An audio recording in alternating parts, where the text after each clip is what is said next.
this is the last session of the main conclave, and we have the session now, Innovate to Impact, Unleasing Potential and Driving Change through New Hubs. So I'll request Dr. Sujata Chaklanobis, Scientist G and the head of CRTDH, to come on stage for chairing this session. Thank you. A very good morning to everyone. We are in the final session of this conclave, final technical session. And the topic of this session is very interesting. We are basically going to talk about innovation. It's Innovate to Impact, Unleashing Potential and Driving Change through New Hubs. In fact, there are 2-3 ways by which we say that something new is coming up. The first one is Jugaad, about which Professor Rajat Muna talked at length yesterday and gave his perspective about why Jugaad may not be so good to take it forward. The one thing what he said about was about the quality. And the second thing what I feel about Jugaad is economy of scale. That is also very important. Unless and until you have economy of scale, that thing will not go very far off. The second thing is innovating in incremental manner. In very small steps you go forward. That makes impact to some extent, but what shakes the world is disruptive innovation. There are some good examples of disruptive innovation in the service sector in India, but not anything great in the technology sector. There are, in the service sector, if you say, I would say that the first time the Reliance Mobile came and they just changed the entire world, or I would say the country, by putting up very low-cost mobiles and internet connection. Everyone was having a mobile phone, right from a rickshaw puller to the biggest man. So that is one thing which is innovation in the service sector.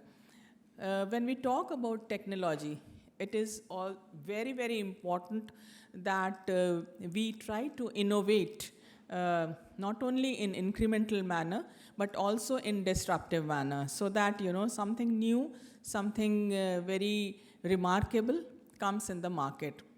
Now that we have established the CRTDH and we are celebrating 10 years of its existence, in my speech yesterday, I had underlined the point that now it's time for the CRTDH to look forward to the new technologies, new methods of working in the CRTDH and promoting that to the MSMEs.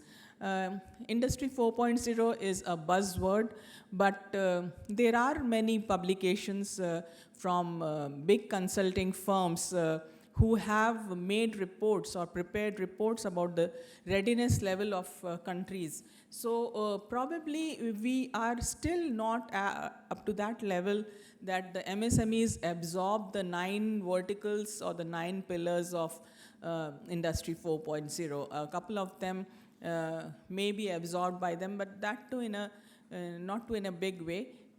But of course not the 9 ones. I'm not talking about the big companies like Bharat Forge. They have an excellence center and they are working in a big way.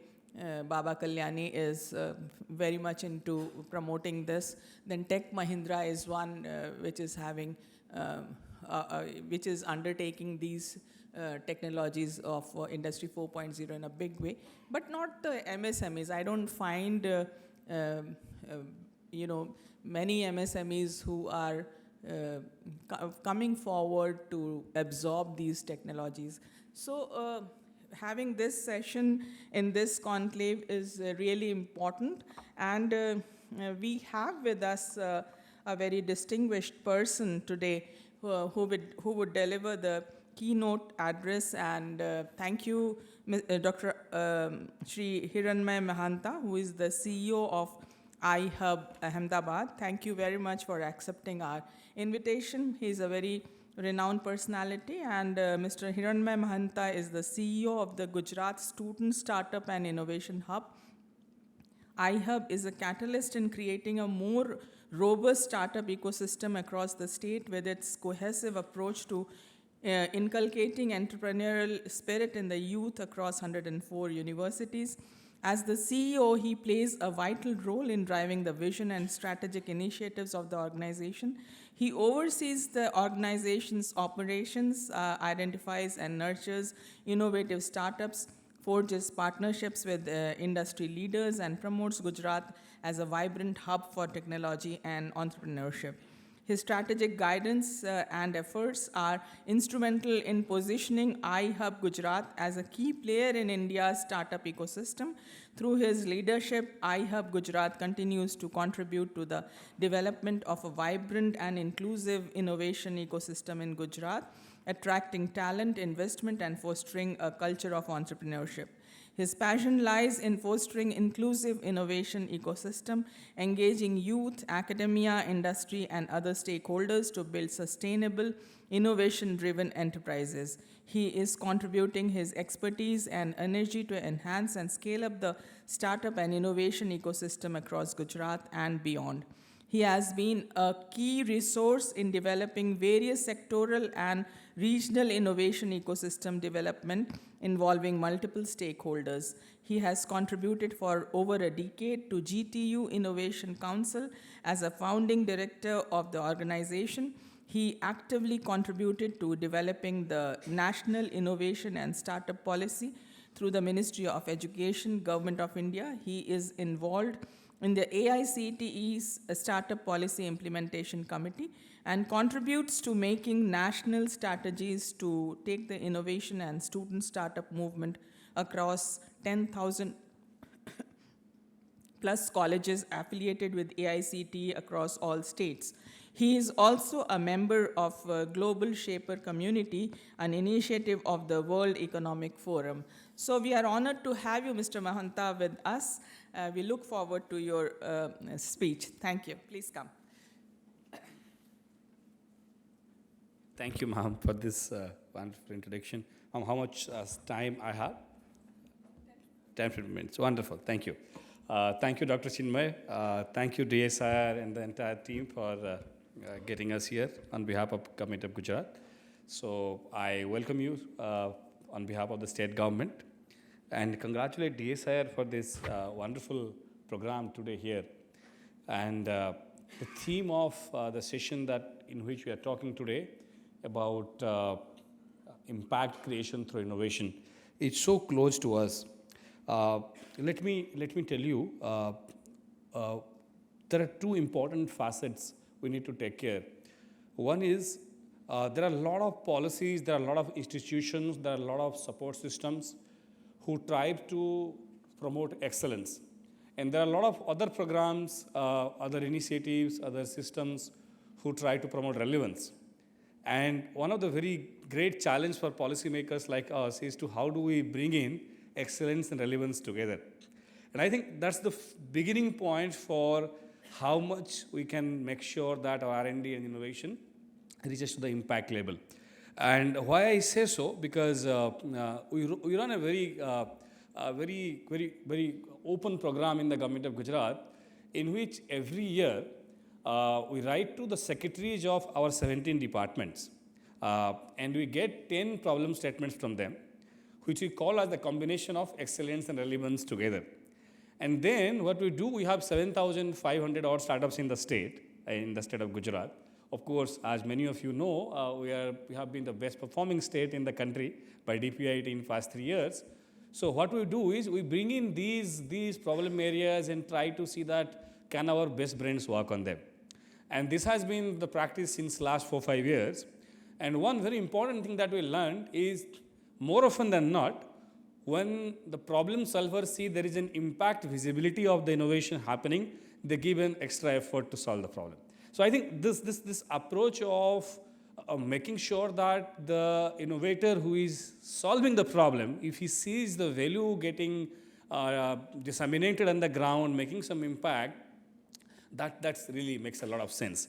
So, in fact, we famously call our program called Mind to Market, because ultimately there is something idea happening in the brain, it need to go to market, but not necessarily market means the financial aspect of market. Sometimes it is the social and relevance factor of the society. And I will be happy to mention here that we have supported around 7,000 innovations in last 6 years through our initiative at iHub and the Government of Gujarat, out of which over 40% of them are impact driven. So around 40% of them are impact centric. And how do I define impact?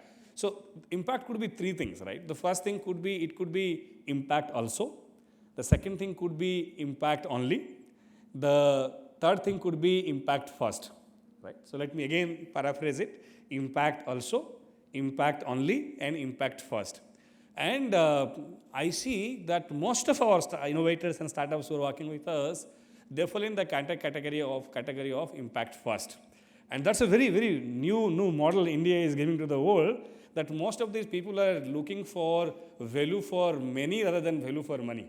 And there's also a very new economics that we are proposing to the world, that we are trying to see that what kind of tech. So it's not only the technology being the enabler of problem solving, but how that problem solving also can unleash value on the ground. So this is a very, very determinant factor. And one very important factor, ma'am, I will mention while we are supporting this thing. My colleagues told that 22% of these teams of innovators and startups that supported by us has at least one woman founder. And that's a very interesting thing to look at, because when we are talking about an inclusive society, we must have a strong participation. Like we are talking about SME and startups, and that was a very great factor of getting gender inclusivity in the problem-solving space. Not in the beneficiary space, in the problem-solving space, they are very strongly participating into this thing. And that was the reason when last year Vande Bharat was launched between Gandhinagar and Ahmedabad station. Honorable Prime Minister requested to get women innovators and startup to travel with him. And that was a point to make that, our society really cares about an inclusive process of getting it done. So one very important factor that we learned in the government, how do we really involve SME and startups? So as I told, impact also, impact fast, and impact only. There is one thing that we learned when we work with the young innovators on the ground. And that was what they need actually to create maximum impact, right? Because ultimately there is a runway in which they need to fly from idea to impact. And what are the bottlenecks? What are the death valley that comes into it? And we figure out that the first death valley is, I can put it in two aspects. The first could be 3M, and then second could be 3 I's. The first is 3 M's. Let's take it off. The first M is mentorship. Because many often we realize that despite the innovator has the capability to solve the problem, if they are not exposed or immersed at the right problem, many often their talent get wasted. Either the problem get off track or the solution doesn't impact. So right mentorship in the beginning to tell them that this is the problem to solve is also an important part of the ecosystem, which we are very strongly doing. So when I told about that every department is giving us problem statement, we take our researchers, innovators, entrepreneurs, we do an immersive on-ground detailing on the ground to understand what exactly is the problem that we are trying to solve, and then how do we solve it, right? That comes later on. So first aim is all about mentorship. How do you find the right problem? How do you articulate the right problem? How do you make sure that the problem is oriented towards the impact? The second aim comes is kind of money, right? Like DSIR has been a great support in terms of supporting deep tech startups through various programs. One thing that we realize that, of course, money is also divided into two parts. Either it is a grant capital or it is a risk capital. Risk capital, of course, is not going to flow to your doorstep till you don't show the product into the market phase. So that means we as a nation, we as a state has to do a lot of fill up in the process of grant capital till the risk capital comes in, right? And hence, I am happy to mention that Gujarat government has allocated around 2,000 crores of public taxpayer money in supporting the idea to product journey of the impact journey. Because till you don't show a product on the table, till you don't show an MVP on the table, no private equity, no venture capital, no angel investor is going to write you checks. So that is one gap that we realize, that while mentorship is being solved by giving them right problem, The money part we are trying to address in two parts. One is broadly about the grant capital and then risk capital. So what we are doing is, one way we are bringing in the taxpayers' grant capital money for idea to product development, and then we are also collaborating with a dozen savvy venture funds to see that these products goes to market in an equity and other support system. The third aim in this journey is, suppose we enable them in your journey of idea to impact. You have now the problem ready, you have a mentor ready, you have a little bit of money ready. But ultimately, one of the problems that we are really struggling and we are trying to solve is we are a reluctant buyer from our innovators as a nation, as a state. And we are trying to solve that, by the way, seriously. It's a critical feedback for me and others. If we don't buy from our own innovators and our own startups, then of course they will never get a local market, right? And of course, India as a domestic consumption ecosystem, we need to buy from our own innovators, buy from our startups. So one thing that we are doing is, can we help the market creation part of the innovation? Because suppose there are certain things available on the table, and if we don't give a preferential buying out from our local innovators, SMEs and startups, of course, it will be a little bit of hypocrisy at that place, that we help them to find a problem, we help them to give some money, but when they are coming to cater our need, we don't give them a priority. And that is the reason we have a priority public procurement policy now, in which we are saying, okay, if you have an innovation that you have developed by solving the state's problem, we will give you a priority. Not only priority in terms of buying from you, but also priority in terms of giving you a lieu. So we call it as so initially, when we talk to the startups, many of these startups have a problem. Because in a typical tendering process, they cannot reach out to us. And of course, the turnover criteria, the experience criteria, and all these things, the SMEs and startups face a really, really big challenge.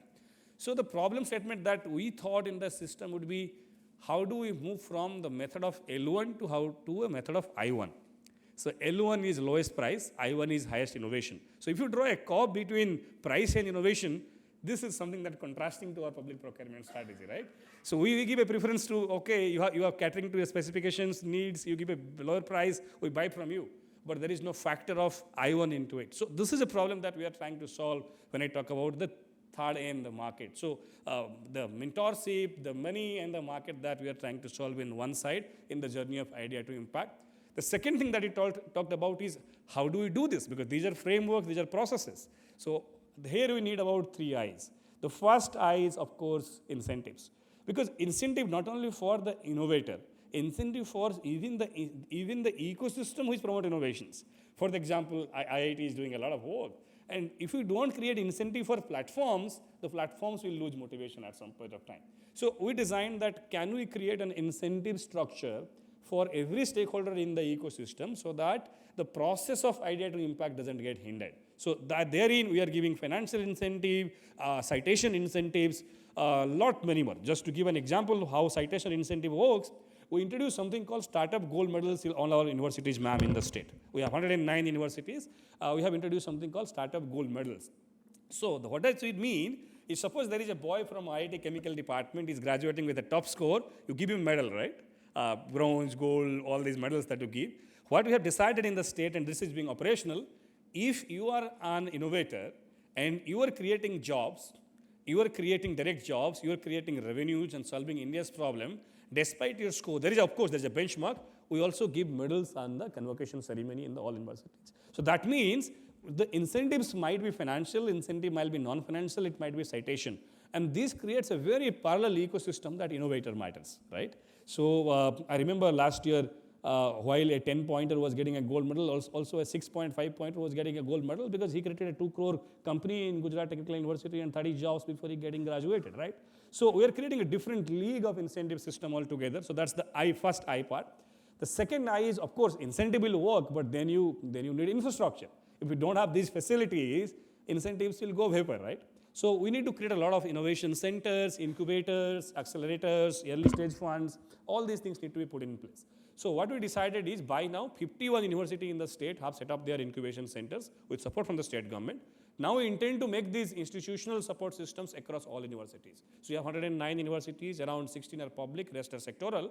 So we are trying to see that, okay, we need to build infrastructures. And when we mean by infrastructure, not necessarily buildings and digital infrastructure, it also needs a lot of soft infrastructure support. And soft infrastructure consists of the culture building.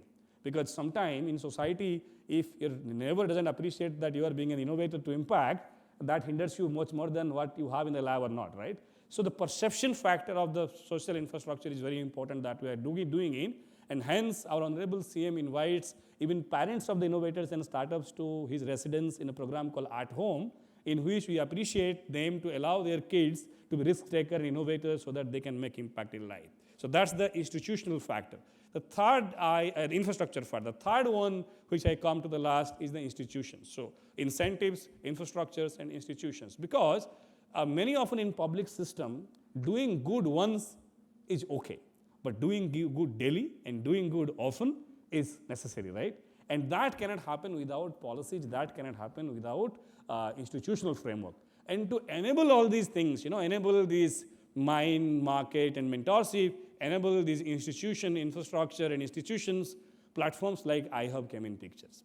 Because there is a central agency in the state whose primary job is to create the ecosystem at multiple layers, both at horizontal inclusion of the sectors, genders, geography, and regions, also in the vertical space of what niche area of innovation you are doing in. That is what iHub is trying to do. So in that sense, iHub is a broad umbrella organization which is trying to support innovations and at multiple layers by giving in incentives and support system, by policy measures. And I'm happy to mention that Gujarat is the only state where 5 departments have their innovation and startup policies. In many, more often than not, it is one department in other state governments which drives that. Maybe Department of Industry, Science and Technology or something like around. But here we have decided that if we need to support startups and innovation, we have to behave like a startup and innovation organization. And that is the reason almost every unit in the government behaves like an innovation promoting organization. Of course, DSIR has been championed by showing us the way. And just to sum up, one very important thing that we learned in the process of idea to impact journey of supporting them is not necessarily the innovator will hit the nail in the first attempt. And many often the burden of him bringing the impact in the first attempt actually creates a lot of trouble. We need to appreciate that they might fail. We need to appreciate that we need to put a cost of failure, and we need to also appreciate that that cost of failure need to be factored into our systematic process.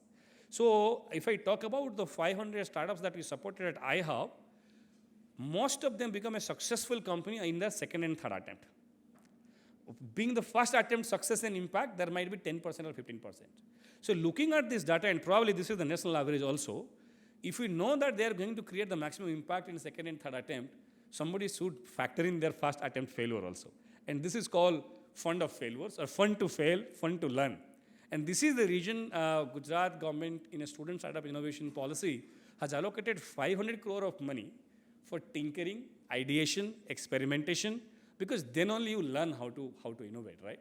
So we have factored in the fun to fail and fun to learn. So fun to fail, of course, will not come in a very lucrative way, but fun to learn is also very important when you design the financial incentive for the innovation support system. Because if we put the burden of every of our idea being supported, being with the first attempt being a successful innovation and startups, that might not happen. So we realized that, of course, we had few young boys and girls coming from nearby colleges who have become unicorns. By the way, Professor Chinmay, we had 3 unicorns came from colleges, never before in any part of this country. They are all below 30-year-old young boys. But that's an exceptional case where there are brilliant minds trying to solve some problems. And here is one point that I want to leave before I finish this conversation is we have talked about a lot about creating money and creating the financial unicorns. Probably we need to also have a debate and dialogue about creating impact unicorns.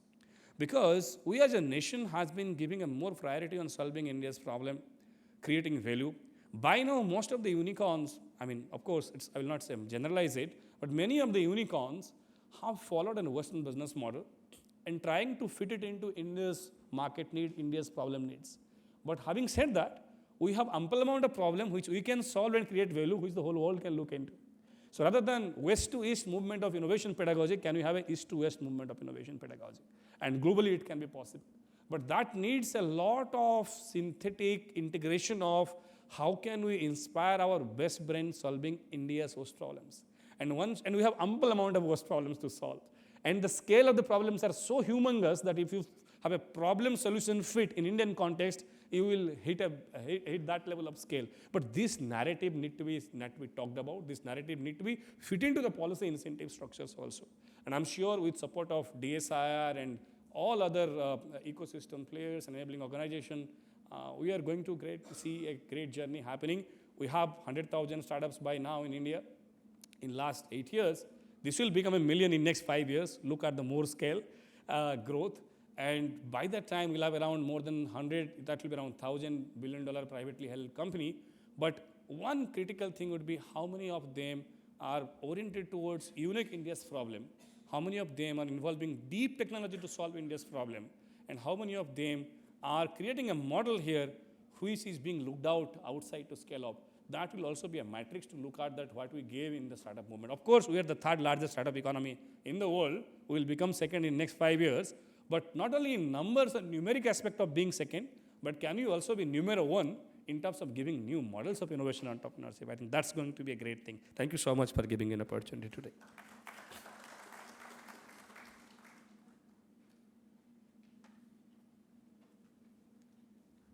Thank you very much, Mr. Mahanta.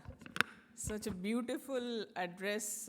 I think all of us have, gained something or the other. So, in your address, you talked about the model which is being followed by iHub, about the startups, how they solve the problem, and innovators solving the problem.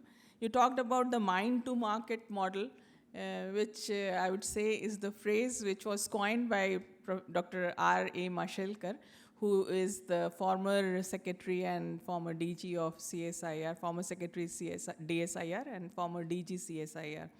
So that was one thing which we also follow at DSIR. We have schemes in the Ministry of Science and Technology which helps an idea which originates in someone's mind, and that can be taken up to the commercialization level. We have schemes from mind to prototype to pre-commercialization to commercialization. Not everything in DSIR, but of course in the Ministry of Science and Technology. So you talked that you have, iHub has supported about 7,000 innovations in the last 6 years, and 40% of them are impact-centric. I think that's a very beautiful term, what you have talked about. Impact-centric is something one should really look into, because just creating something is not important. It should have impact on the societal need also. You talked about impact first also. This is again something very interesting to hear. I would like to go back and read more about it. Then one thing what you talked about is, gender equality, about gender inclusivity in problem solving. I think that's a great thing you are trying to do, because the United Nations has, given 17 sustainable development goals, and we are also, India is also trying to achieve all of them. One being gender equality. And if you're talking about, gender-sensitive problem-solving things, that's something very encouraging. And being a female, I'm more excited about it. So that's also something really good you talked about. And you said that we need just not to support the innovations, but we need to create market for the innovations also. This is also something very important. In our department, the projects what we support, we have a program called TDUPW, where we support such kind of projects. We ensure that we create market linkages at the end of the project. That's very important, and something which really needs to be looked into. So again, you talked about developing social infrastructure and fun to fail and fun to learn. This is quite interesting, and I have also been saying, because in the government you are assigned targets. If you are spending some money on R&D, you are asked that if a project fails, that how could you give this project to them? A project which fails. We get questions, we are questioned about that. So I have been insisting in the department, and I believe it very firmly, that research is not always 2 + 2 = 4. 2 + 2 can be 10, or 2 + 2 can be 0. So, you know, there's a big probability that something fails.